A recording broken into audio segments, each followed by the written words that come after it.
A house with 3 sex offenders living in it, sitting right next to a bus stop. Well, it has neighbors in Norwich so upset that they're taking things into their own hands and they're forming a neighborhood watch. News 8's Bob Wilson has more. Bob?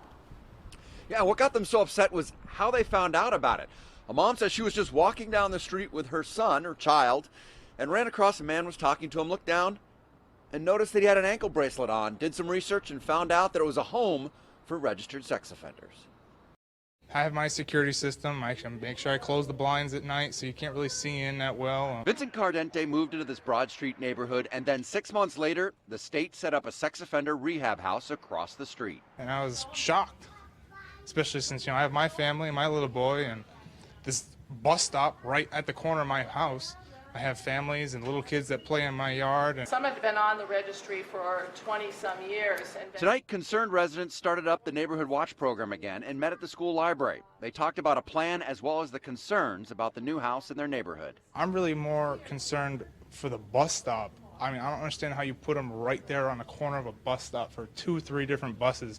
The town has to do something about that. According to the sex offender registry list, there are 19 registered sex offenders in a half-mile radius of this house. This is the one at the center of the controversy, and they say there are 3 inside here, 2 at another house on Union.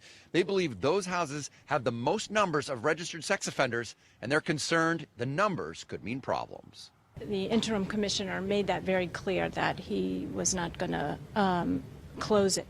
But what he did say was they would continue to come and meet with us. The mayor says while the DOC won't shut down or move the house, they are going to work with the town on communication so there won't be surprise neighbors when the sex offenders move in. Something Kim O'Brien says she doesn't oppose. Look, they paid their dues. They're out now. They need to be in society and they need to move on. And people have to accept those things in order to go on.